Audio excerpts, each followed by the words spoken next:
I've been asked many times about my opinion on options trading and whether it's halal or haram. Here's that opinion.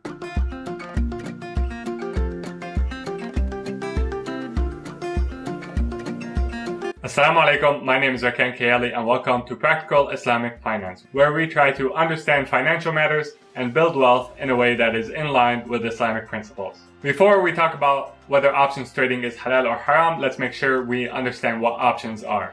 There are two types of options, call options and put options. Call options give their holders the right to buy a specific asset for a specific price over a specified period of time. There are two reasons why one may want to use a call option. The first is to hedge risk. So for instance, if a multinational corporation knows that it's going to buy 1 million barrels of oil over the next year, and currently the price of a barrel of oil is $50 per barrel, but if it goes to above $60 per barrel, that company is in trouble. So they can buy a call option that gives them the right to buy a barrel of oil at $60 a barrel. And if the price of a barrel of oil goes above 60, they don't have to worry because they have that option of buying barrels for $60 per barrel. So they've eliminated some of the price risk of oil from their business. The second reason why one may want to buy a call option is simply to speculate on price. So if someone thinks that the price of a barrel of oil is going to reach $70 per barrel over the next year, they may be interested in buying a call option that gives them the right to buy a barrel of oil for $60 a barrel over the next year. And if the price of a barrel of oil does in fact reach $70 per barrel, the intrinsic value of their call option will be 70 minus 60 or $10 per barrel that they have a right to purchase at the $60 price. The second type of option is called a put option. And put options give their holders the right to sell a particular asset for a particular price over a specified period of time. And just like with call options, put options can be used for the same two purposes, which are hedging risk. So for instance, if a company knows that it's going to sell 1 million barrels of oil over the next year, and currently the price of a barrel of oil is $50, but if it goes to below $40 over the next year, then that company is going to be in trouble. They can eliminate some of the price risk of selling oil by purchasing a put option that allows them to, or gives them the right to sell a barrel of oil for $40 a barrel over the next year. So in case the price of a barrel of oil drops to below $40 per barrel over the next year, they don't have to worry because they have the option to sell at $40 regardless of the price. So again, here they've eliminated some of the risk that is inherent in operating their business using options. The second reason why one may want to use a put option is to speculate on price. So if someone thought that the price of a barrel of oil was going to $30 per barrel over the next year, they may be interested in buying a put option that gives them the right to sell a barrel of oil for $40 per barrel over the next year. So in case the price of a barrel of oil in fact goes down to $30 per barrel, the intrinsic value of the put option that they've purchased is $10 per barrel of oil that they have a right to sell at $40 a barrel. So in a nutshell, that's how options work. Now let's talk about whether I think options trading is halal or haram. Keep in mind, this is my opinion. I advise you to seek the opinions of multiple sources and to choose the opinion that you think holds the most merit. Allah subhanahu wa ta'ala prohibits something called al-maysir. The translation of what Allah subhanahu wa ta'ala says in the generous Quran is, O you who believe, intoxicants, maysir, sacrificing for idols, and making decisions based on games of chance are sicknesses from the work of Satan. So avoid these things so you may prosper. I pointed out in a previous video, link in the description below, that to identify maysir, you need to have an activity that meets the following two conditions. The first condition is that the participants in the activity are risking something of material worth in hopes of gain, so they're creating risk. And the second condition is that the activity they are engaged in creates no value and has no prospects of creating any value. A prime example of Macer is gambling in a casino. When people gamble in a casino, they are risking their money in hopes of gain, so that's the first condition. And their activity holds no prospects for creating any value for anyone. So that's condition number 2. Now keep in mind, when I say the word value, I'm not referring to money. I'm referring to usefulness. Money is not useful in and of itself. It's a means to transact in things that are useful, but it's not useful in and of itself. The prohibition of Macer in Islam teaches us that as Muslims we are prohibited from creating risk unless there exists the prospects for creating value that can justify our risk creation.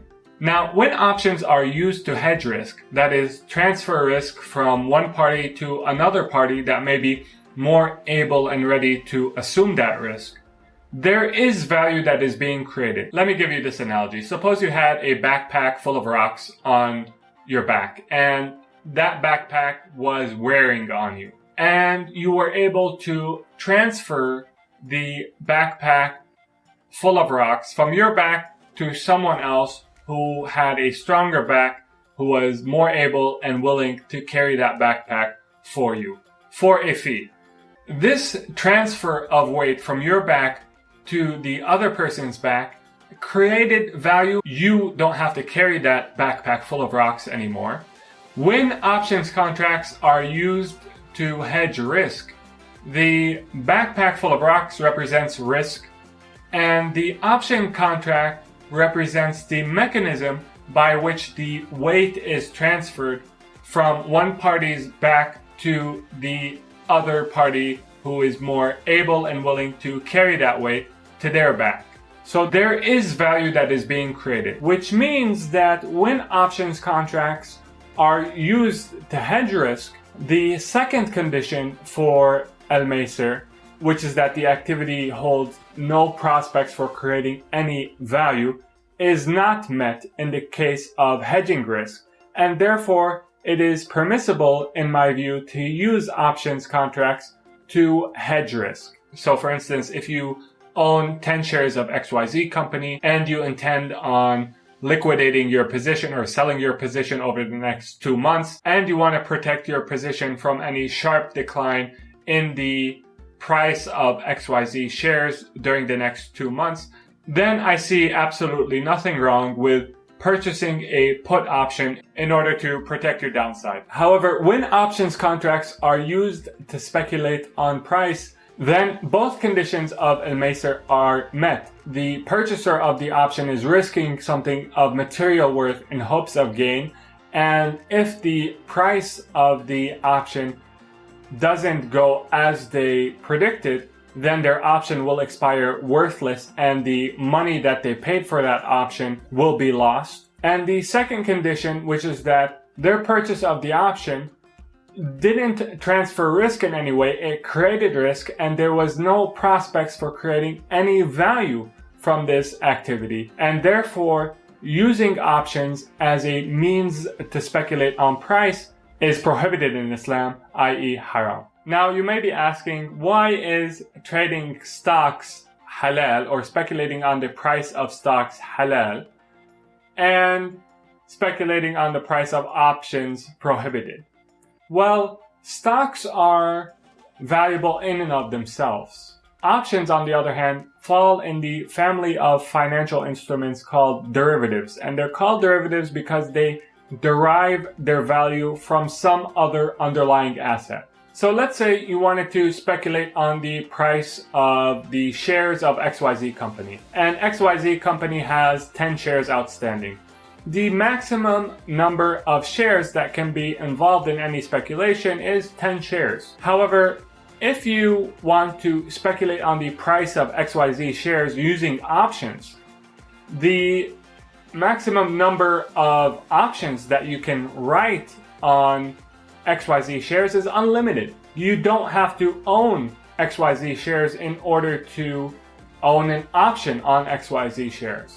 And it is precisely this possibility of unchecked creation of risk when it comes to options that necessitates additional regulations and additional restrictions when options are used. So the reason why stocks are halal to own simply for the purposes of price speculation, whereas options are not, is because when you purchase a stock, risk is being transferred between the person who used to own the stock to the person who bought the stock. However, when options are created for the purpose of speculating on price, risk is being created that didn't exist previously. And this can cause catastrophic consequences if left unchecked.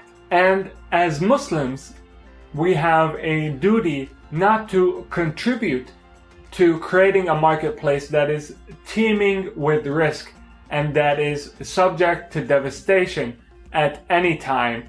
And this devastation can really harm the lives of real people. Let's make sure that we're not participating in the unjustified creation of risk that is happening all around us, unfortunately. Those were my 2 cents on option trading. I hope you found this discussion beneficial. If you need halal funding and you live in the United States, check out fundmebff.com. If you enjoyed this episode and you are interested in these types of topics, then consider subscribing. We try to make sense of modern financial matters using an Islamic lens. Thanks for watching. Assalamu alaikum and peace be upon you all.